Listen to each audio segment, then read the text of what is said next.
Welcome to Suman TV. నేను మీ సంగీత. మనతో ఈరోజు founder of expiry day trader Tirupati Reddy గారు ఉన్నారు. వారితో మాట్లాడదాం. నమస్కారం సార్. నమస్తే. సార్, నేనే ఉన్నాను. ఇప్పుడు నేను పర్ డే ఒక 5,000 రూపీస్ ఎర్న్ చేయాలనుకుంటున్నాను. అప్పుడు అలాంటప్పుడు నా దగ్గర క్యాపిటల్ ఎంత ఉండాలి? ఏ సెగ్మెంట్లో ఇన్వెస్ట్ చేస్తే నాకు లాభం వస్తుంది? సో లైక్ ఈ క్వశ్చన్ నన్ను చాలామంది అడిగారు యాక్చువల్గా. లైక్ ఇది చాలా కామన్ క్వశ్చన్, పీపుల్కి ఉండే కామన్ క్వశ్చన్ యాక్చువల్గా. ఫస్ట్ ఆఫ్ ఆల్, ట్రేడింగ్లో డైలీ ఎర్న్ చేయడం అనేది ఉండదు. It's not possible. ఎందుకు అని అంటే ట్రేడింగ్ అనేది బిజినెస్. సో బిజినెస్ అంటే మనకి ప్రాఫిట్ అండ్ లాసెస్ ఉంటాయి. ఓకే, ఇప్పుడు ఫర్ ఎగ్జాంపుల్ ఒక శాలరీ తీసుకున్నారనుకోండి, మీకు 1 lakh శాలరీ వస్తుందంటే మీరు ఏం చేస్తారు? ఎన్ని డేస్ వర్క్ చేస్తున్నారో చూసుకుంటారు. ఒక 20 days వర్కింగ్ అనుకోండి, మీకు పర్ డే 5,000 వస్తుంది యాక్చువల్గా. ఇలా ఉంటుంది క్యాలిక్యులేషన్ శాలరీ అయితే. కానీ మీకు ట్రేడింగ్ అలా ఉండదు, స్టాక్ మార్కెట్ అలా ఉండదు. స్టాక్ మార్కెట్లో మీరు మంత్లీ వైజ్ క్యాలిక్యులేట్ చేసుకోవాలి. ఎందుకంటే ఒకరోజు ప్రాఫిట్ రావచ్చు, ఇంకో రోజు లాస్ రావచ్చు. It's a roller coaster right. Lot of up and downs ఉంటాయి. మార్కెట్ ఎవ్రీడే సేమ్ ఉండదు. Market is two volatile. చాలా వాలటాలిటీ ఉంటుంది. సో ఆ వాలటాలిటీకి ఒకరోజు గుడ్ డే ఉంటుంది, ఒకరోజు బ్యాడ్ డే ఉంటుంది. సో బ్యాడ్ డేస్ మనం లాస్ బుక్ చేయాలి, గుడ్ డేస్ ప్రాఫిట్ వస్తుంది ఆబ్వియస్లీ. సో అప్పుడు మనం మంత్లీ వైజ్ క్యాలిక్యులేట్ చేసుకోవాలి మన ప్రాఫిట్ అండ్ లాస్ అనేది. లేదా ఇంకా బెటర్ వే ఏంటంటే క్వార్టర్లీ, అంటే ఎవ్రీ 3 monthsని మనం క్వార్టర్గా కన్సిడర్ చేస్తాం. క్వార్టర్లీ మన పర్ఫార్మెన్స్ ఎలా ఉందో చూజ్ చేసి లైక్ మనం క్యాలిక్యులేట్ చేసుకోవాలి. ఈ వేలో ఫస్ట్ మనం ఈ వేలో వెళ్తే ఏంటంటే మనకి ఎవ్రీడే స్ట్రెస్ ఉండదు. సో అలా కాకుండా మనం ఎవ్రీడే, ఇప్పుడు నన్ను కొంతమంది అడిగే క్వశ్చన్ ఏంటంటే, సార్ నేను పర్ డే నాకు 500 వస్తే చాలు, 1000 వస్తే చాలు, నా దగ్గర 3 లక్షల క్యాపిటల్ ఉంది, 3 లక్షలకి పర్ డే నేను 1000 వస్తుందా పోకుండా?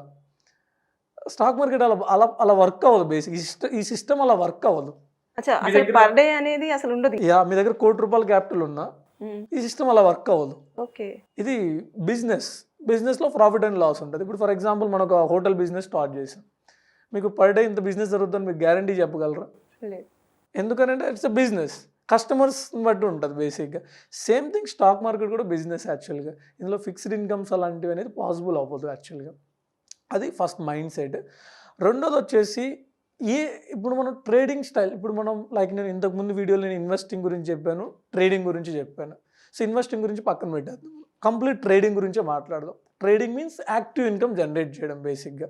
సో ఏ సెగ్మెంట్స్ ఎలా ఉంటుంది? ఇప్పుడు ఫర్ ఎగ్జాంపుల్ ఒక పర్సన్ కంప్లీట్ ఖాళీగా ఉన్నాడు. మార్నింగ్ 9:15 మార్కెట్ స్టార్ట్ అవుతుంది, 3:30 క్లోజ్ అవుతుంది. సో 9:15 నుంచి 3:30 వరకు తనకు ఫ్రీ టైం ఉంది అనుకుందాం. తనకు స్కిల్ ఉంది, నాలెడ్జ్ ఉంది, అంత టైం స్పెండ్ చేయగలడు. మనం ఇంతకుముందు ప్రీవియస్ వీడియోలో ఏవైతే క్వాలిటీస్ డిస్కస్ చేసామో ఆ క్వాలిటీస్ అని తనకు ఉన్నాయి అనుకుందాం. సో ఇక్కడ మన సెగ్మెంట్స్ వచ్చి, ఒకటి ఈక్విటీ ఉంటుంది, 2 డెరివేటివ్ సెగ్మెంట్. డెరివేటివ్ సెగ్మెంట్లో కూడా ఫ్యూచర్ అండ్ ఆప్షన్స్ ఉంటాయి. And futures different, options different. మళ్ళీ ఆప్షన్స్ విషయానికి వస్తే ఆప్షన్ బయ్యింగ్ ఉంటుంది, ఆప్షన్ సెల్లింగ్ ఉంటుంది. సో ఇది బేసిక్గా సెగ్మెంట్ వచ్చి. ఆ తర్వాత కమ్యూడిటీ సెగ్మెంట్ ఉంది, 4x సెగ్మెంట్ ఉంటుంది. ఎక్కువ మంది కమ్యూడిటీ కానీ 4x కానీ 4x చాలా తక్కువ చేస్తారు, కమ్యూడిటీ సెగ్మెంట్ కూడా తక్కువ చేస్తారు. ఎక్కువ మంది ఇండియాలో ట్రేడ్ చేసేది వచ్చేసి ఇంట్రాడే ట్రేడింగ్, ఆప్షన్స్. డెలివరీ ట్రేడింగ్లో కూడా ఆప్షన్స్ చేస్తారు. ఇప్పుడు మీకు మీ రిస్క్ కెపాసిటీని బట్టి మీరు సెలెక్ట్ చేసుకోవాలి మీ సెగ్మెంట్ అనేది. మీకు 9:15 నుంచి 3:30 టైం ఉందనుకుంటే మీరు ఇంట్రాడే ట్రేడింగ్ చేయొచ్చు.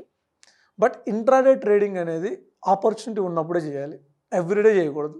ఎస్పెషల్లీ మీ కెరియర్ అనేది ఆప్షన్ బయింగ్తో మాత్రం చేయొద్దు. ఆప్షన్ బయింగ్ అనేది మోస్ట్ డేంజరస్ ట్రేడింగ్. ఓకే, చాలామంది బిగినర్స్ నాకు కాల్ చేసే పీపుల్, నేను 10 lakh లాస్ అయ్యాను, 15 lakh లాస్ అయ్యాను. ఇట్స్ నాట్ వాళ్ళు బిగినర్స్ కదా, మార్కెట్లో ఎప్పటి నుంచో 15 years నుంచి అలా లైక్ 15 years 20 years నుంచి ఉన్న వాళ్ళు కూడా. సో లైక్ నేను 20 lakh లాస్ అయ్యాను, 30 lakh లాస్ అయ్యాను ఇలా చెప్తుంటారు. ఏం చేశారంటే నేను ఆప్షన్ బయింగ్ చేశాను. సో ఆప్షన్ బయింగ్ కూడా ఏం చేస్తారంటే అవుట్ ఆఫ్ ద మనీస్ బై చేస్తారు. ఎందుకు అవుట్ ఆఫ్ ద మనీస్ చేస్తారంటే, అవుట్ ఆఫ్ ద మనీస్కి ఇప్పుడు ఫర్ ఎగ్జాంపుల్ మన దగ్గర 10,000 ఉందనుకోండి, మనం ఇంత మనీ బై చేయాలంటే 1 lot వస్తుంది. అది out of the money by చేసామనుకోండి 20 lots వస్తాయి. 20 lots అది 5 rupees పెరిగినా మన క్యాపిటల్ డబుల్ అయిపోద్ది, కానీ అది పెరగదు. ఒక చిన్న స్పైక్కి 0 అయిపోద్ది యాక్చువల్గా అది. సో ఆప్షన్ బయింగ్ అంత డేంజరస్ ట్రేడింగ్. ఎవరు మీ కెరియర్ని ఆప్షన్ బయింగ్తో అయితే స్టార్ట్ చేయొద్దు. సో ఇక్కడ ఆప్షన్ సెల్లింగ్ ఉంటుంది బేసిక్గా. మీరు ఇంట్రాడే ట్రేడింగ్ చేయాలి అంటే మీ దగ్గర డీసెంట్ క్యాపిటల్ ఉండాలి. యూనో మీ దగ్గర ఫర్ ఎగ్జాంపుల్ ఓన్లీ ఒక 2 lakh క్యాపిటల్ ఉందనుకోండి, ఆప్షన్ బయింగ్ ఒక మెథడ్ ప్రాక్టీస్ చేయండి. మీకు బటర్ఫ్లై స్ట్రాటజీ అని ఉంటుంది, ఐరన్ కాండర్ అని ఉంటుంది, ఐరన్ ఫ్లై అని ఉంటుంది. ఇలా ఇప్పుడు మీరు బటర్ఫ్లై స్ట్రాటజీ తీసుకున్నారనుకోండి, మీరు రిస్క్ చాలా తక్కువ. మీరు ఎవరైనా బిగినర్స్ ఉంటే మీ ట్రేడింగ్ జర్నీ బటర్ఫ్లై స్ట్రాటజీతో స్టార్ట్ చేయండి. ఈ బటర్ఫ్లై స్ట్రాటజీలో రిస్క్ చాలా తక్కువ ఉంటుంది, మినిమం రిస్క్ ఉంటుంది. అంటే మీకు ఏం తెలియకపోయినా ఆ స్ట్రాటజీ పెట్టి వదిలేశారనుకోండి, మీకు అంటే లాస్ అనేది ఫిక్స్డ్, మీకు మ్యాక్సిమం లాస్ అనేది ఫిక్స్డ్ ఇక్కడ. అందువల్ల ఏంటంటే మీరు బటర్ఫ్లై స్ట్రాటజీ ఇలా ఆప్షన్ సెల్లింగ్ చేద్దాం అనుకుంటే దీంతో స్టార్ట్ చేయండి. అలా లేదు మీరు లెర్నింగ్ మెథడ్తో స్టార్ట్ చేద్దాం అనుకుంటే ఈక్విటీ స్టాక్స్ నుంచి స్టార్ట్ చేయండి.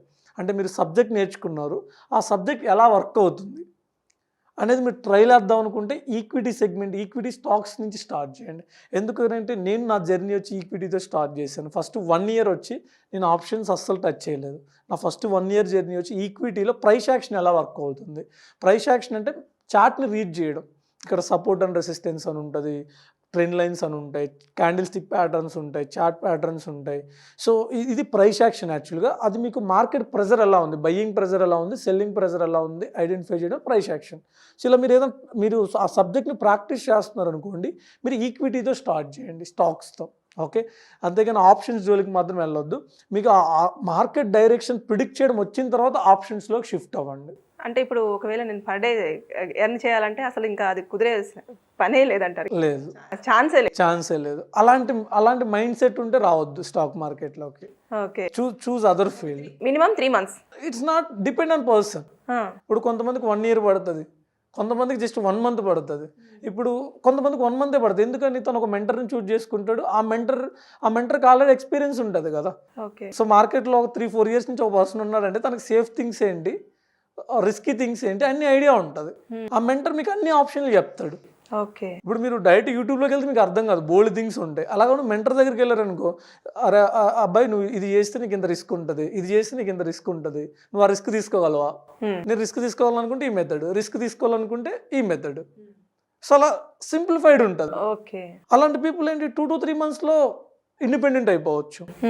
అలా కూడా మీరు ఏ మెంటర్ లేకుండా ఇండిపెండెంట్గా వెళ్దాం అనుకుంటే మాత్రం మీకు టైం పడుతుంది. 1 year, 1.5 years, 2 years. మీరు చాలా స్ట్రగుల్ అవ్వాలి, చాలా మనీ లాస్ అవ్వాలి. అప్పుడు ఈ మెథడ్స్ అన్ని మీకు తెలుస్తాయి బేసిక్గా. కానీ మీకు డైలీ ఎర్న్ చేసే మైండ్ సెట్ ఉందంటే మాత్రం వర్కౌట్ అవ్వదు స్టాక్ మార్కెట్. అసలు ఆ మైండ్ సెట్తోనే రావద్దు అసలు లేదంటారు. It's not possible.